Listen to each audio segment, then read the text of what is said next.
کبھی ہم نے غور کیا ہم اللہ کو، رسول کو، قرآن کو، دین کو ماننے والے، ہمارا خون سب سے زیادہ سستا کیوں آخر؟ وہ بھائی ہم لوگ امت مسلمہ ہیں. Now today we are the chosen people of Lord. اللہ نے آج ہمیں چنا ہے. قرآن کہتا ہے سورہ حج کے آخر میں هو اجتباکم، اللہ نے تمہیں چنا ہے.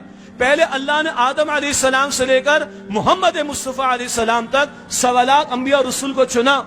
اب ختم نبوت کے بعد اس امت کو اللہ تعالیٰ نے چنا ہے، اور اس امت کا کام صرف نمازیں ادا کرنا نہیں، صرف روزے رکھنا نہیں، صرف تلاوت کرنا نہیں، صرف چند آداب، مسنون آداب کو اختیار کر لینا نہیں، یہ سب بھی کرنے کے کام ہیں، مگر انفرادی سطح سے آگے بڑھ کر اللہ کے دین کو دنیا کے سامنے پیش کرنا، اور اللہ کا دین، اس کا نظام دنیا کے سامنے پیش کرنا. جس کے لیے کبھی طائف کی گلیوں میں محمد مصطفیٰ علیہ السلام کا خون بہایا گیا، جس کے لیے محمد مصطفیٰ علیہ السلام نے بیت اللہ کو روتی آنکھوں سے الوداع کہا، جس کے لیے محمد رسول اللہ علیہ السلام کا خون احد کے میدان میں بہایا گیا، جس کے لیے محمد مصطفیٰ علیہ السلام نے اپنے 70 پیارے صحابہ کے لاشیں احد کے میدان میں دیکھے، جس جد و جہد کے دوران میں پیٹ پر پتھر محمد رسول اللہ نے باندھے، جس جد و جہد کے دوران میں 259 صحابہ کی جانیں دور نبوی میں اللہ کی راہ میں پیش ہوئی. تب قرآن کہتا ہے جاء الحق وزهق الباطل ان الباطل کان زهوقا، حق آگے اور باطل مٹ گیا، بے شک باطل ہے ہی مٹنے کے لیے.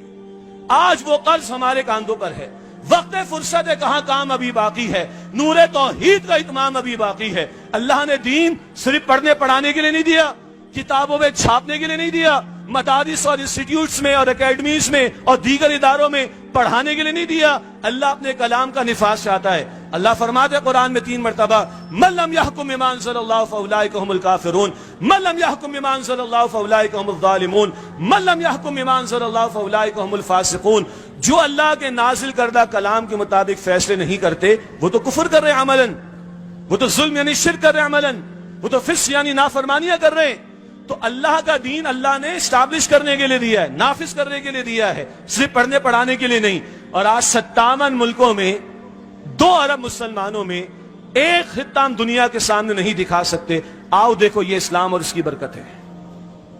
یہ ہمارا سب سے بڑا جرم ہے، مانے یا نہ مانے. ایک پھوڑے پر مرہم لگائیں گے، دوسرا نکلے گا، دوسرے پہ لگائیں گے، تیسرا نکلے گا، تیسرے پہ لگائیں گے، چوتھا نکل جائے. تشخیص کرو نا، خون میں فساد کدھر آ گیا؟ اصل جڑ کیا ہے اس مرض کی؟ اصل جڑ کیا ہے؟ اللہ کے دین کے ساتھ غداری. اللہ کے دین کو ہم نے پر فراموش کر دیا. عربوں کا حال کیا ہے سب کے سامنے، کچھ کہنے کی ضرورت ہے؟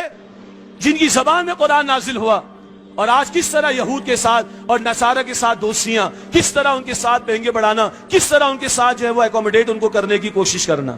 جن کی زبان میں قرآن نازل ہوا ان عربوں کی اکثریت کا حال تو یہ ہے. اور پھر ہم مسلمانان پاکستان جنہوں نے اسلام کے نام پر یہ ملک لیا تھا. اور آپ کو یاد ہے قائد اعظم نے کیا کہا تھا؟ قائد اعظم نے فرمایا تھا کہ اگر اسرائیل نے کوئی گڑبڑ کی ہے فلسطین کے مسلمانوں کے ساتھ تو ہم پاکستان سے اس کا جواب دیں گے. یہ ریکارڈ پر بات موجود ہے.